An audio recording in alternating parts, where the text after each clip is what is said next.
ரமேஷ், நீங்க 2 பேரும் கல்யாணம் பண்ணிக்கிட்டீங்களா? கங்க்ராச்சுலேஷன்.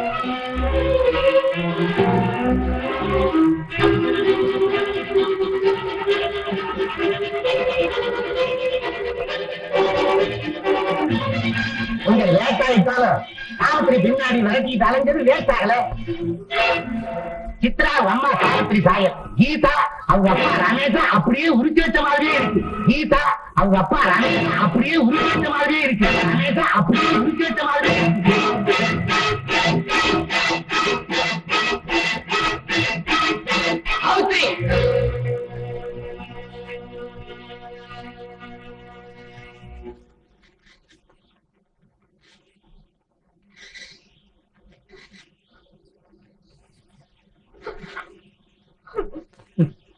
இப்படி அழுது நடிச்சா நான் ஏமாந்தவன் நினைக்காதே.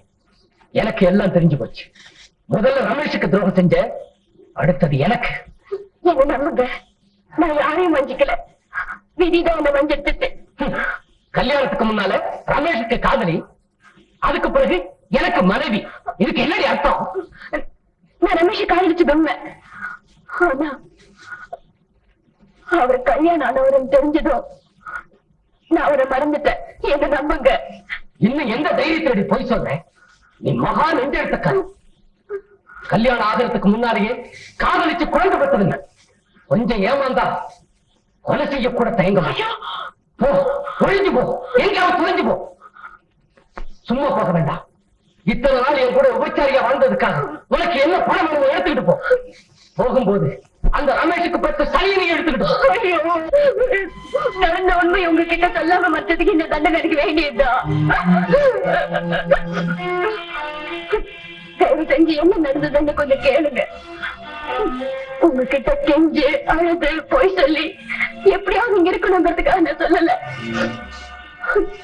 என்ன நடந்ததுன்னு உள்ள தமிழ் படி சொல்லிட்டு போயிடுறேன். நான் ரமேஷை காதலிச்சது உண்மை. ஆனா அவர் கல்யாணம் ஆனவரும் தெரிஞ்சதும் நான் வேலையை ராஜினாமா பண்ணிட்டு ஊருக்கு புறப்பட்டேன். வெட்டுப்பாளையத்துல இறங்கி 3 மைல் தள்ளி போனோம் என் கிராமத்துக்கு. அங்கிருந்து அந்த நேரத்துல பஸ் இல்ல. அதனால ஒரு டாக்ஸி பிடிச்சு என் கிராமத்துக்கு புறப்பட்டேன்.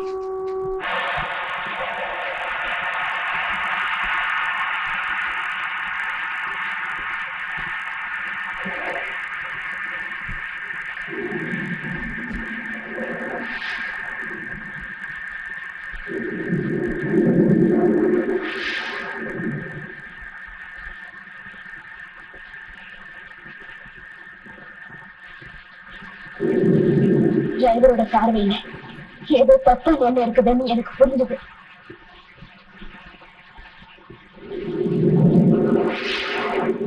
டாக்ஸி சரியான பாதையில போகலன்னு தெரிஞ்சிச்சு.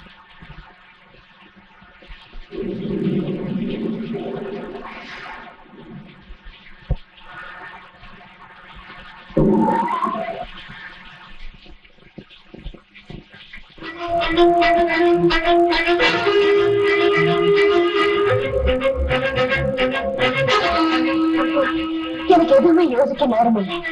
எங்க ஓடி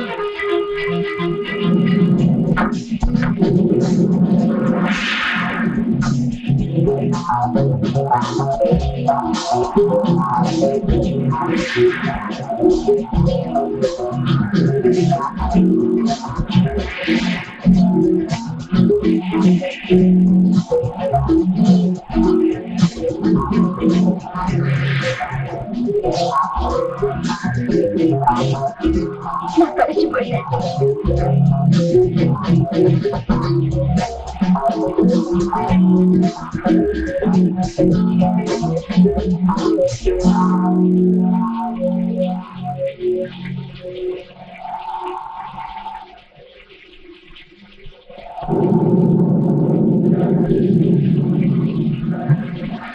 ஏமா நீ யார்? எதுக்காக இந்த மழையில இப்படி ஓடி வர? ஐயா, நானு நடந்ததெல்லாம் அவர்கிட்ட சொன்னேன்.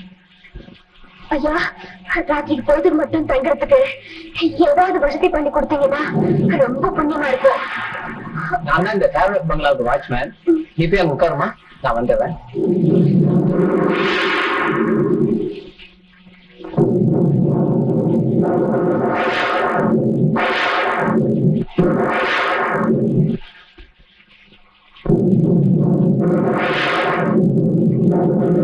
அந்த பங்களாக்குள்ள நுழையும் போது கரண்ட் போயிடுச்சு. ட்ரெஸ் எல்லாம் நனைஞ்சிருந்து மாத்திக்கலாம்னு நினைச்சேன்.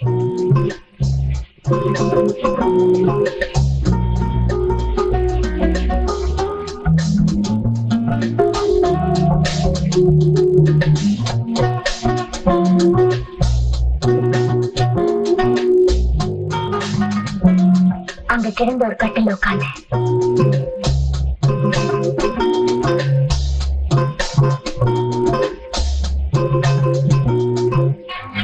திடீர்னு யாரும் என்ன கட்டி பிடிச்சாங்க. என் கருவை கலைத்து அதோட பயம் நான் மயங்கி விழுந்துட்டேன்.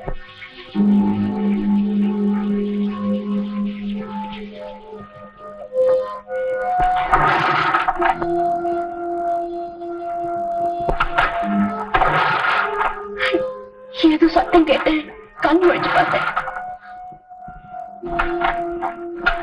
ஓடி போய் ஜன்னல் வழியா பார்த்தேன். வெளியில புறப்பட்டு போன ஒரு மோட்டர் பைக்கை மட்டும்தான் நான் பார்க்க முடிஞ்சது. என்ன நடந்ததுன்னு அப்பதான் எனக்கு கொஞ்சம் கொஞ்சமா புரிஞ்சது. அன்னைக்கு நடந்த விபத்தின் பலன் தான் இந்த கீதா.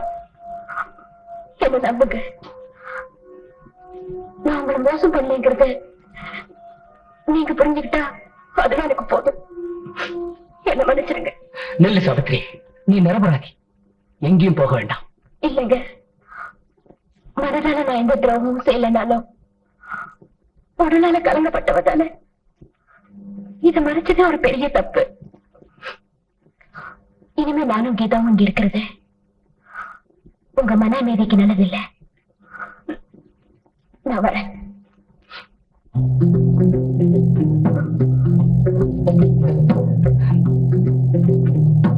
குமார், நான் சொல்றத கேளு. சாவித்திரியை விரச்சிடாத. சத்தியமா எங்க 2 பேருக்குள்ள தப்பான உறவு எதுவுமே இல்லை.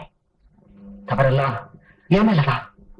குமார், குமார், நான் சொல்றத நம்பு.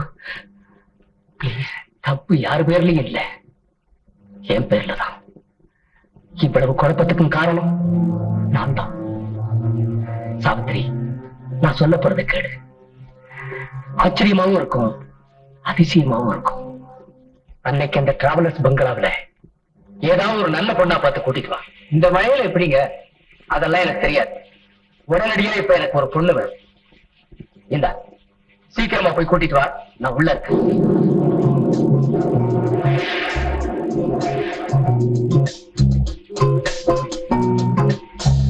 நான் அளவுக்கு மீறி குடிச்சிருந்தேன். சூழ்நிலையை உணர முடியாத போதை.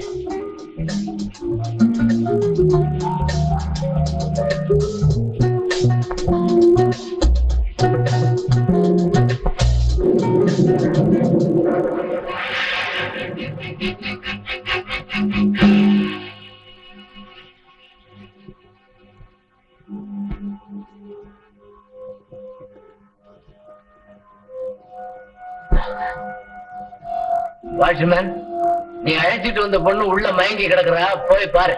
நான் அழைச்சிட்டு வந்த பொண்ணா? நான் எந்த பொண்ணையும் அழைச்சிட்டு வரலையே. பொண்ணே கிடைக்கல சார். ஐயோ சார், அந்த பொண்ணு தங்கறதா வந்த பொண்ணு sir.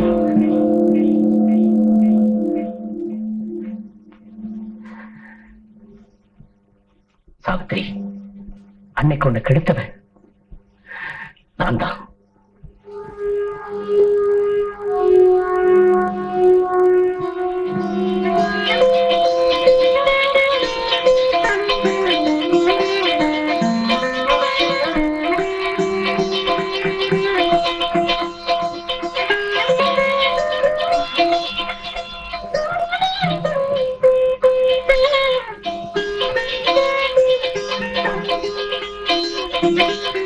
Kumar, inspector, what is this? வீரையாவை கொலை செய்த குற்றத்துக்காக ரமேஷ் அரெஸ்ட் பண்றேன். வீரையா அவரை அடிச்சது உண்மைதான். ஆனா அவரே பயந்து ஓடும்போது கிணத்துல விழுந்துட்டான். அத கோர்ட்ல சொல்லுங்க. இப்ப புறப்படுங்க. கமா.